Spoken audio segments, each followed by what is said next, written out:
irmãos, nosso bom dia nesta manhã de domingo. Importante quando estamos reunidos na casa do Senhor. Muitos de nós, a partir das 9 horas, escola bíblica dominical, em cada sala estudando lições que nos faz crescer, aprender um pouquinho mais sobre a vida do Senhor Jesus, o que Ele fez e o que Ele pode fazer nas nossas vidas. E queremos dar a todos, seja muito bem-vindo à casa do Senhor, e dizer que nós estamos felizes nesta manhã com a presença de alguns irmãos, amigos também. Gilcinho, que maravilha ver você do lado de papai, mamãe, seja bem-vindo. Nós estamos muito felizes nesta manhã. Irmã Júlia Pettini, que alegria ver você nesta manhã. Eu sei que você vai receber muitos abraços. Roberto, que bom. Esse é um filho querido que ama a mãe, assim como os outros também, e ele está com ela hoje e durante este dia. Nossa gratidão a Deus pelos filhos que cuidam de seus pais. Não é, Josi? A gente tem que estar sempre atento, não é, Jussara? Não é, Cláudio? Nós precisamos agradecer a Deus, os nossos pais estão ali, e pedir que Deus nos fortaleça como filhos amados para abençoar os nossos pais. E é isso que o Roberto está fazendo nesta manhã, trazendo aqui a irmã Júlia Pettini, para juntos possamos louvar e engrandecer o nome do nosso Deus. E eu quero ler nesse bem-vindo, Salmo 81, versículo 1. Eu vou ler uma vez e a igreja vai ler comigo. Cantem louvores a Deus, a nossa força. Aclamem ao Deus de Jacó. E é isso que essa igreja está fazendo nesta manhã, assim como tantas outras igrejas que estão na propagação do Evangelho de Jesus. Vamos ler juntos? Cantem louvores a Deus, nossa força. Aclamem ao Deus de Jacó. Estamos com dificuldades? Vamos clamar a este Deus. Estamos para agradecer as bênçãos da semana que passou. Os irmãos que foram ontem ali no culto em Presidente Kennedy, que quem ficou como nós ficamos aqui orando, porque nos preocupou aquela chuva, mas o Senhor nos levou, nos abençoou e trouxe de volta. Graças a Deus por isso. Nós estamos aqui para cantar, para adorar, para nos colocar diante do trono da graça. E nós vamos cantar o hino 301 do nosso cantor cristão, que nos diz que nós devemos crer e observar. O irmão que puder ficar em pé, eu sei que a classe aqui já ficou tudo sentada, os irmãos lá fora também.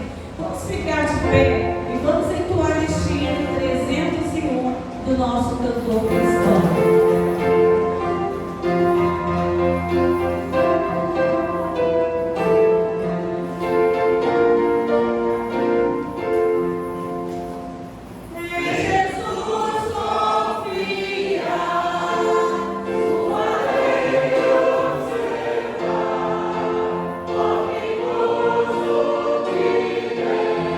Oh,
feito nas nossas vidas e pela oportunidade de hoje estarmos aqui.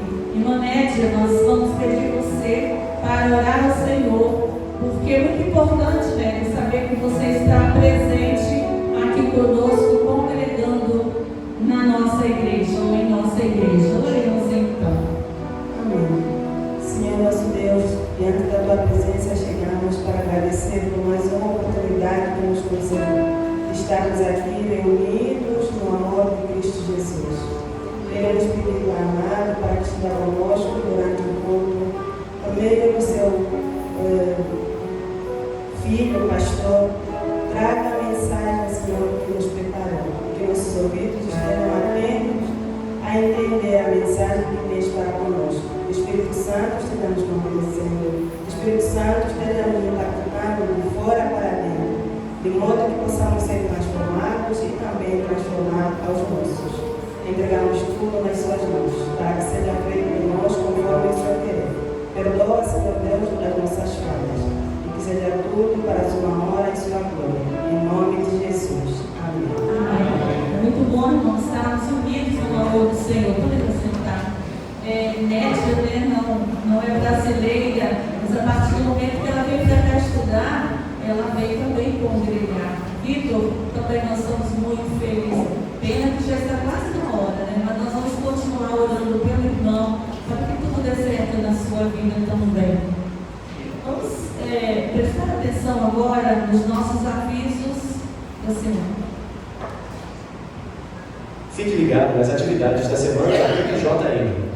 Hoje, às 18 horas, reunião das Mensageiras do Rio. Meninas de 9 a 16 anos, participem. Esse momento é para vocês. Aproveitem. Segunda, às 19 horas, visita da MCM à irmã Cleudinelli. Endereço, Vila Cruzeiro. Terça, às 19 horas, culto na casa da irmã Regiane Braga. Local e Rua Daniel Pomoni. Referência e Rua da Escola Estadual. Quarta, às 19 horas, culto de oração. Sexta, às 17 horas, noite de pizza do Ministério Adolescente. Local, Casa dos Irmãos Joari e Serrati. Sábado, às 9 horas, reunião dos embaixadores do Rio. E às 16 horas, PBJM em Campo. Venha se divertir. Esse tempo é separado para você e sua família. Próximo domingo, dia 17 de novembro. Manhã, celebração da Ceia do Senhor. Noite, reunião do Conselho de Líderes. Amém? Ficamos atentos então aos nossos avisos, às nossas publicações, tanto durante o culto quanto depois lá no nosso grupo da PBJM. A leitura bíblica, Isaías 52, de 7 a 10. Nós estamos saindo de missões nacionais, mas nós continuamos sendo missionários, né, onde quer que nós estejamos. Eu vou começar a leitura e os irmãos no outro versículo. Como são belos sobre os montes os pés do mensageiro que traz boas novas de paz e salvação, de que o Deus de Israel reina. Os vigias gritam e cantam de alegria, pois com os próprios olhos veem o Senhor voltar a Sião. Que as ruínas de Jerusalém gritem de alegria, pois o Senhor consolou o seu povo, ele resgatou Jerusalém. O Senhor mostrou seu santo poder diante dos olhos de todas as nações. Todos os confins da terra verão a salvação de nosso Deus. Amém. Prossigamos o nosso culto esse domingo.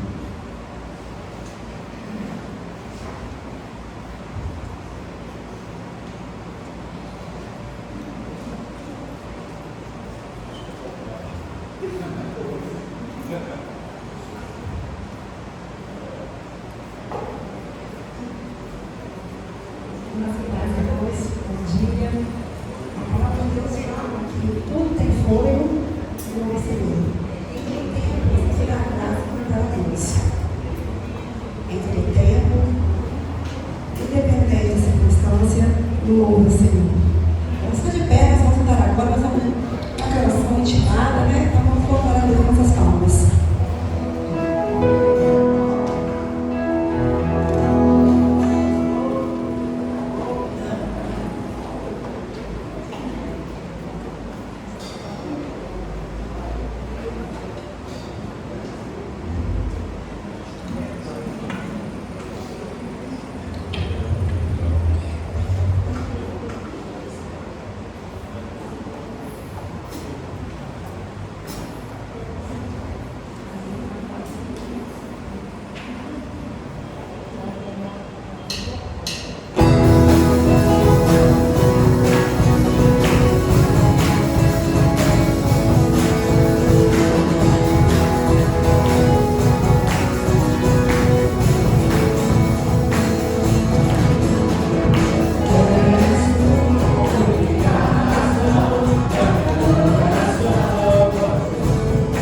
vidas, que atende às nossas necessidades como nós precisamos.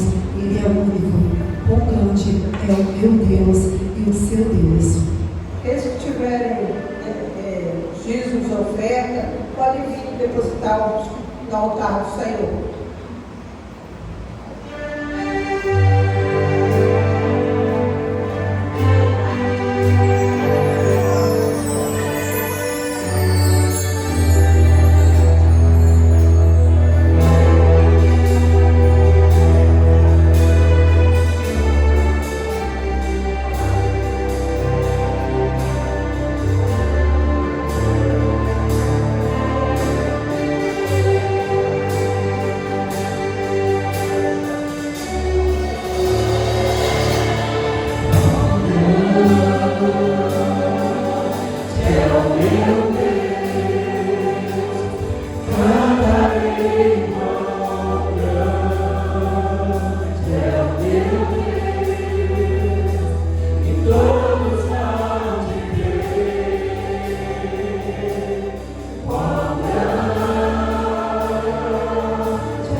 Amém. Graças a Deus. Vamos orar, agradecendo ao Senhor por aquilo que Ele tem feito na nossa vida, por aquilo que Ele tem nos dado a condição de fazer. Vamos colocar também diante do Senhor agora a palavra, aquilo que Ele há de falar ao seu coração, ao nosso coração. Feche seus olhos, leve seu pensamento a Deus e vamos orar. Pai, muito obrigado, Senhor. Obrigado porque grande é o Senhor, grande é o Senhor, e muito digno de louvor, de honra, de adoração. Louvamos a Ti, Pai, nessa manhã, no nosso ajuntamento, no culto em que prestamos a Ti. Muito obrigado, Deus, porque há a generosidade e a liberalidade na vida daqueles que entendem o compromisso e a responsabilidade com a obra do Senhor, com a igreja, e têm contribuído, têm sido generosos com parte daquilo que é do Senhor, têm sido generosos com aquilo que o Senhor nos dá como recurso, que o Senhor nos dá como condição para podermos ter a manutenção das nossas necessidades. Obrigado por cada vida, Deus, nessa igreja, que tem entendido a importância de ser um dizimista, um ofertante, e tem, ó Deus, generosamente, como o apóstolo Paulo nos estimula, com alegria, participado, ofertado, cooperado. Que o Senhor, com a Tua graça, com a misericórdia, possa continuar prosperando abundantemente cada vida, Senhor. Não porque faz, mas porque é generoso, porque entende a responsabilidade, Senhor. E aqueles, ó Pai, que ainda se encontram distantes deste privilégio, endurecidos talvez, não compreendendo a alegria que é poder fazer isso, que assim façam, Senhor. Sejam despertados a essa iniciativa e percebam o quão o Senhor é fiel, porque o Senhor não desampara os seus. A Tua palavra, Deus, há promessas para aqueles que Te servem, que Te amam e verdadeiramente se entregam, Deus, na presença do Senhor. E é por isso que nessa manhã nós estamos, ó, e também diante, ó Deus, de não somente entregar o nosso culto ao Senhor, de refletir agora na Tua palavra, Senhor, e ter ela como, mais uma vez, direcionamento único para a nossa vida, base para a nossa vida, para a nossa construção interior. Eu Te peço que o Senhor nos abençoe nessa hora, fale, continue falando no nosso coração. Assim Te peço, humildemente, em nome de Jesus, a dependência que tenho e na dependência que somos do Senhor. Amém? Amém. Amém, queridos. Abra sua Bíblia, Evangelho de Mateus, capítulo 5, verso 1. Eu cheguei e nem fiz aquela saudação nossa, né? Aí, ó. Bom dia, gente boa que segue Jesus. Amém. Quando a gente está fora em outro ambiente, que tem irmãos da nossa igreja, quer seja um culto no lar, tem algum irmão que não congrega conosco, ou em algum outro local, como fomos ontem, lá na Igreja Batista Santa Lúcia, Presidente Kennedy, aí eu chego assim, bom dia, boa noite, o pessoal fica assim meio atravessado, né? Porque já virou característica, já virou essa marquinha da PIB-JL, esse jeito nosso de ser.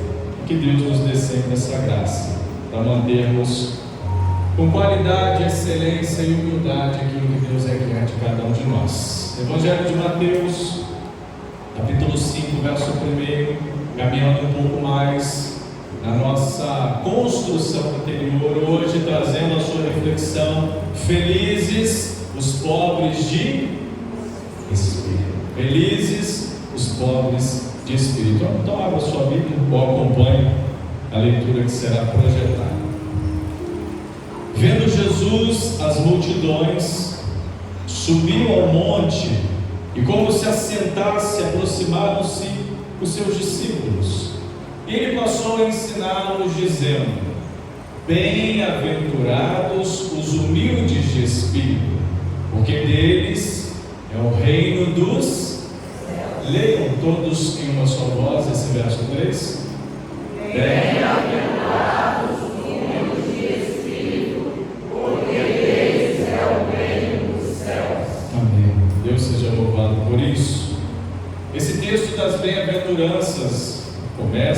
especificamente no verso 3, ele abre o que a gente pode chamar e pensar como o maior sermão da história. Não há palavra mais completa, não há palavra mais instrutiva, mais poderosa para transformar a vida e o caráter de alguém do que esta, por exemplo, que estamos diante dela. Esta que nós conhecemos como o Sermão do Monte, onde Mateus vai dedicar aí, em todo o seu evangelho, 3 capítulos para escrever e colocar e deixar para os seus leitores e para nós hoje, Igreja do Senhor, aquilo que é uma verdade absoluta, uma base para a nossa vida. E ninguém mais, ninguém menos, como o maior pregador de todos os tempos, proferiu esse Sermão do Monte, que foi o nosso Senhor Jesus. Ele proferiu essa palavra poderosa. Por quê? Porque Ele é a palavra. Jesus Cristo é a palavra encarnada. E Ele deixa essa palavra para nós, para você nessa manhã. Olhar e se debruçar e refletir sobre essa importância de ser um humilde de espírito, ou um pobre de espírito, depende da versão. E as palavras de Jesus, quando nós temos o privilégio de olhar para elas, meditar sobre elas, elas nos ensinam coisas extraordinárias, porque são preciosas. As palavras de Jesus são preciosidades para aqueles que nela creem. As obras de Jesus, seus milagres, a sua vida é um modelo para aquele que olha para Ele e fala: eu quero ser igual a Jesus, eu preciso ser igual a Jesus. A morte dele, um sacrifício, uma entrega vicária. Para quê? Para que através da sua morte e da sua ressurreição haja perdão, haja salvação, haja nova vida para todo aquele que nele crê. Tudo começa pela palavra. E enquanto nós, como pregadores, por exemplo, eu aqui na minha função, no meu ofício também, meu sagrado ofício como pregador, como aquele que compartilha a palavra de Deus, enquanto eu posso conhecer um pouco na limitação, a vida, a realidade, o coraçãozinho, aquilo que o irmão, a irmã passa, enfrenta na sua vida e se torna conhecido a mim, claro, como pastor. Jesus, o nosso sumo pastor, o nosso pastor, ele conhece cada coração na intimidade, no mais profundo do ser. O início aqui desse finalzinho, na verdade, do capítulo 4, verso 23 ao 25, Jesus vai falar a respeito disso, ou melhor, o texto vai nos mostrar a respeito desse conhecimento, daquilo que Jesus enxergava na vida de cada pessoa. O texto vai dizer, capítulo 4, verso 23 a 25, percorria Jesus toda a Galileia, ensinando nas sinagogas, pregando o evangelho do reino e curando toda sorte de doença e enfermidade entre o povo. E a sua fama correu por toda a Síria, e trouxeram-lhe então todos os doentes, acometidos de várias enfermidades e tormentos, pessoas endemoniadas, lunáticas, paralíticos, e ele os curou. E da Galiléia, Decápolis, Jerusalém, Judéia e da além do Jordão, numerosa multidão os seguiam, porque as pessoas estavam desejosas e Jesus sabia que cada uma precisava. Por isso o Sermão do Monte vem para dar esse bálsamo, esse alívio a todas essas pessoas sofridas na vida. O verso que abre essas bem-aventuranças, o verso que eu destaco nessa manhã: felizes os que sabem que são espiritualmente pobres, que é o significado literal desse versículo como um todo. Felizes os que sabem que são espiritualmente pobres, é aquele que caminha humilde a mendigar, é aquela pessoa que tem essa consciência, pobre de espírito, humilde de espírito, é aquela pessoa que caminha, que na vida se coloca humilde, reconhecedora a mendigar. Todo mundo sabe o que é mendicância, sabe o que significa isso, porque vê na sociedade muitos que passam por essa realidade. Mas o texto que Jesus está falando não é essa física, mas é aquela que você vai entender daqui a pouquinho melhor. e precisa existir na vida de cada um que quer seguir e viver e se relacionar com Jesus. Porque essa expressão pobre ou humilde, depende da versão. A minha versão, a versão revista e atualizada, é bem-aventurados os humildes, mas há versões que está bem-aventurados os pobres de espírito. Então essas duas expressões, elas têm essa intensidade, elas significam isso no seu original, naquilo que Jesus quis ensinar naquele momento. Feliz são aqueles que são espiritualmente pobres, aqueles que na vida se colocam humildemente a mendigar, a pedir, a buscar, a clamar.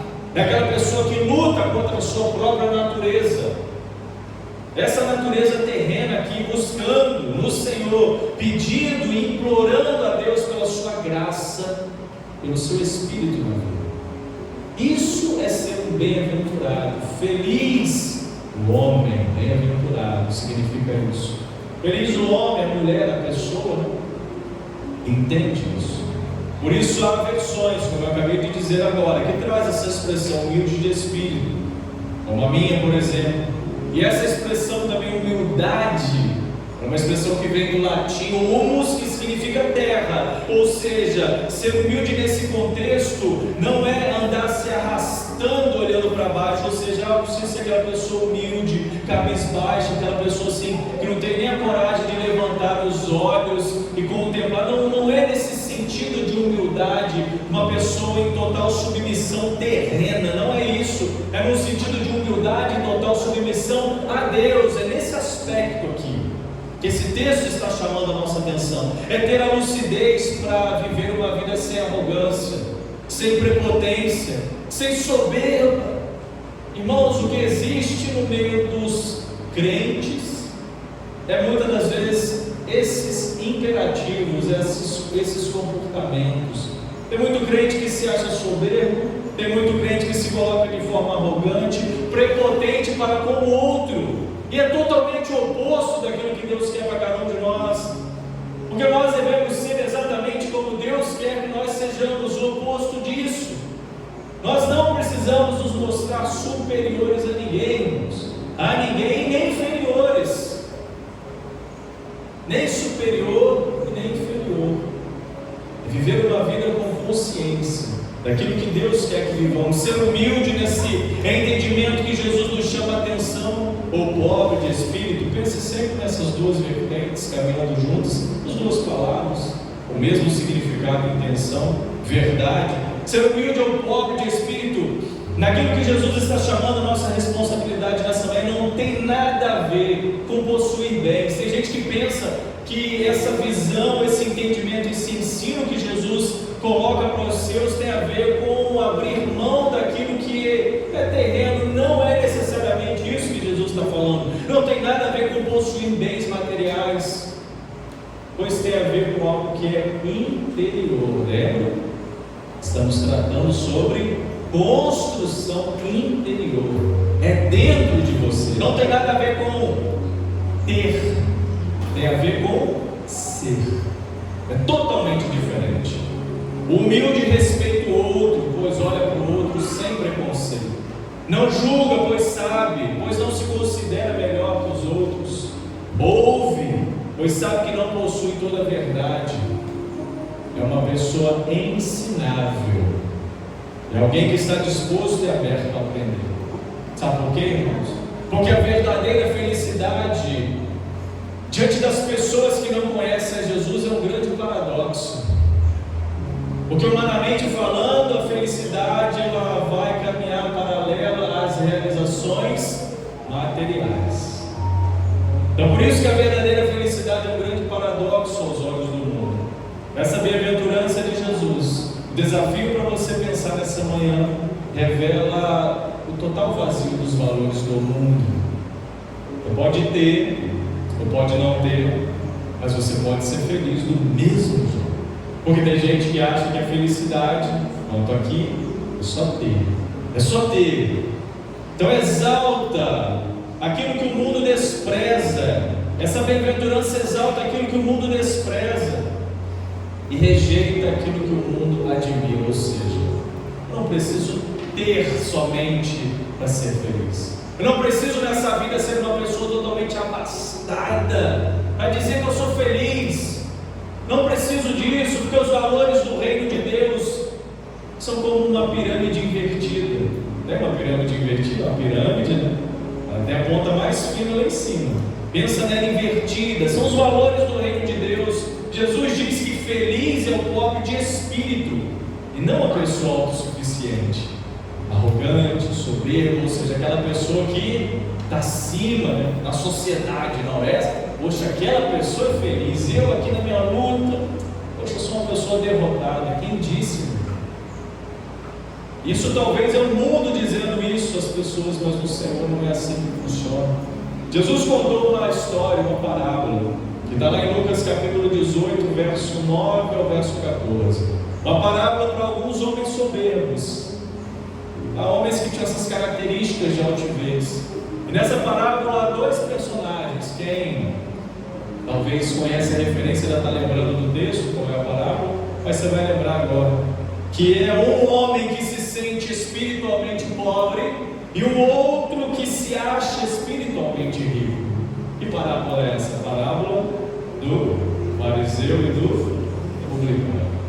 O publicano, irmãos, é aquele que se sente espiritualmente pobre, bate no peito e diz: ser propício a mim, Senhor, pecador. Ele considera-se desprovido de valores espirituais que possam fazer com que seja aceito por Deus através da justiça própria, ou seja, não, eu faço por merecer, eu tenho feito por merecer, então Deus tem que me abençoar, Deus tem que fazer na minha vida, Deus tem que prosperar. O relacionamento com Deus não é uma barganha, não é crédito e débito, não é aquilo que você coloca lá como saldo e na hora que você quiser, você vai no caixa espiritual e fala: Senhor, eu estou aqui para sacar. Não é assim. Relacionamento com Deus não é assim. O fariseu pensava que era dessa forma, porque o fariseu é aquele que se acha, aquele que se achava dentro dessa parábola rico de espírito. Mas o que Jesus vai contar na parábola? Esse, ou seja, o publicano saiu, desceu, voltou para sua casa justificado, cheio, abastecido da presença do Senhor. Mas o fariseu, prepotente, arrogante, soberbo, saiu mais vazio que nunca. O fariseu é o que se acha rico de espírito, porque caminha nesses sentimentos. Ele caminha arrogante, sentindo-se em fartura quanto aos valores espirituais. Senhor, eu não sou igual aquele bêbado, eu não sou igual aquele cachaceiro, eu fui na igreja hoje, eu vou na igreja, eu dou meu dízimo, eu não sou igual aquele homem, aquela mulher, aquele vizinho, aquela vizinha. Esse era o pensamento do fariseu. Ele confiava em si mesmo, em relação aos seus comportamentos, e achava que isso tornava-o aceito diante de Deus. Isso é um perigo.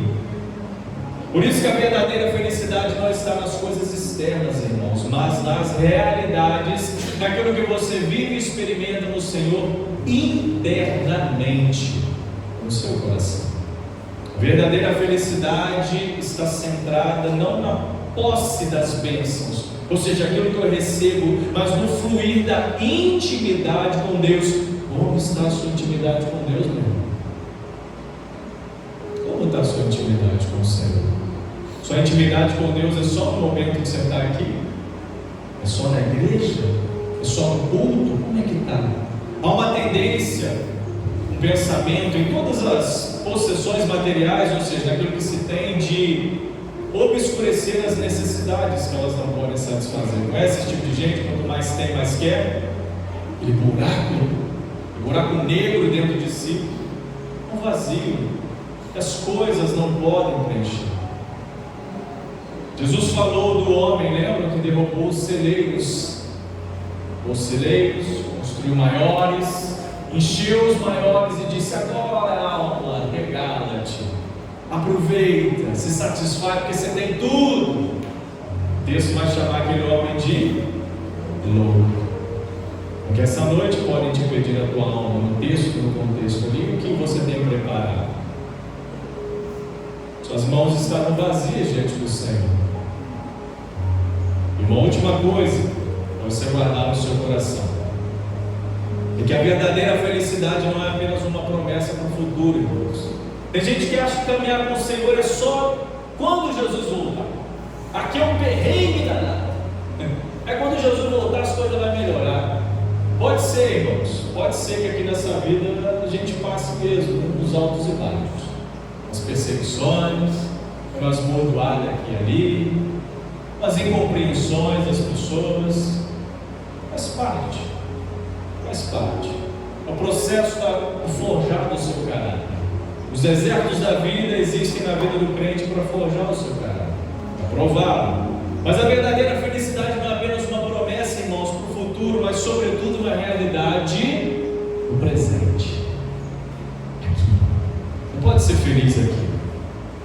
Jesus não disse, você prestou atenção no texto, verso 3, Jesus não disse, bem-aventurados serão os pobres de espírito. Ele não botou no futuro, ou colocou?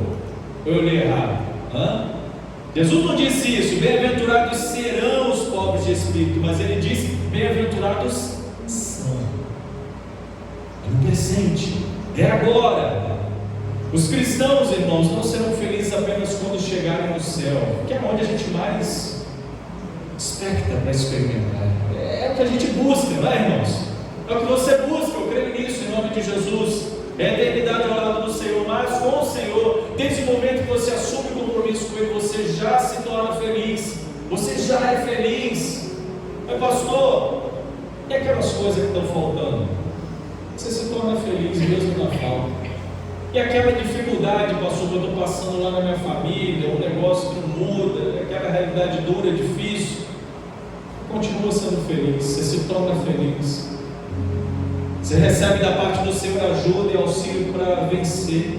Porque enquanto nós caminhamos, irmãos, para a glória eterna, enquanto a gente está vivendo aqui, buscando experimentar um dia essa eternidade, a partir do momento que Cristo nos chamar para estar com Ele, ou vier para nos buscar, nós desfrutamos da verdadeira felicidade. Enquanto aqui a gente está vivendo, a gente precisa desfrutar dessa verdadeira felicidade, dessa confiança no Senhor. E é claro, o que eu estou dizendo com ser pobre de espírito não tem nada a ver com financeiro, tá, irmãos? Não pensa no bolso, não. Não significa ser pobre de espírito, não significa pobreza financeira, não. Sabe por quê? Porque aqueles que pensam que renunciar às riquezas financeiras, tem gente que escolhe isso, né? Não, eu não quero mais nada nesse mundo. Tem gente que acha que renunciar às riquezas financeiras para viver na pobreza, tem alguns que fazem esses votos na vida. Os monges, por exemplo. Isso significa, assim, um crédito com Deus, para abrir mão de tudo, Senhor, para te servir. Não é assim. Não é assim que funciona. Essas opiniões, esses pensamentos não têm base na Bíblia. Você pode olhar isso. Sabe por quê, irmãos? Porque a pobreza em si mesmo não é um bem, assim como a riqueza em si mesmo não é um mal. Já disse isso. Você pode ter suas coisinhas, você pode ter seu trocadinho, você pode comprar as coisas que você gosta. Você pode investir nas coisas que você pensa, planeja no seu futuro, sem problema nenhum. Pode fazer isso sem problema nenhum. Só que uma pessoa pode ser pobre financeiramente e não ser pobre de espírito, sabia? Entendeu o que eu acabei de dizer?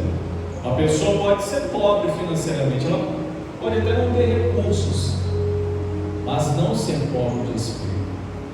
Porque isso não significa. Uma coisa não está atrelada à outra, assim como uma pessoa pode ser rica financeiramente, ter tudo nesse mundo, e ser pobre de espírito. A coisa não está atrelada ao seu coração e à sua vida. Por isso, irmãos, nós precisamos ser uma geração bem-aventurada. Nós precisamos ser uma geração bem-aventurada. Uma geração comprometida com a palavra de Deus. Isso que nós estamos aqui nessa manhã. Buscando sermos comprometidos com a palavra, com os valores do reino de Deus. Por isso que eu tenho convidado você a participar dessa construção interior. À noite Deus vai continuar falando ao nosso coração. Você precisa ser comprometido com aquilo que é espiritual, minha irmã, jovem. Você precisa fazer parte daqueles que verdadeiramente buscam, clamam, se arrependem, que adoram, que vivam em santidade diante da presença do Senhor. A semana de oração foi pautada no verso de 2 Crônicas 7,14. Se o meu povo, se chama pelo meu nome, se humilhar e orar, buscar a minha face, se converter dos seus maus caminhos, então eu ouvirei do céu, perdoarei os seus pecados e sararei a sua terra. Nós precisamos disso, nós precisamos fazer parte daqueles que verdadeiramente buscam, clamam, se arrependem e adoram e vivem em santidade na presença do Senhor. Amém, irmãos? Que sejamos assim, para a glória do Senhor.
O Senhor estando em nós, a nossa felicidade completa, Senhor. Louvado seja o teu santo nome por isso. Dá-nos um bom domingo, conduza-nos nesse dia, dá-nos sabedoria em todas as nossas ações, e muito obrigado pela presença de cada irmão, cada irmã, cada amigo que está aqui conosco nessa manhã, Senhor. Que a graça, que as bênçãos do Senhor sejam sobre cada um, para a glória e honra do teu nome, Pai. Que eu te peço, em nome de Jesus, amém, amém. Podem sentar, oração silenciosa, está encerrado o culto dessa manhã.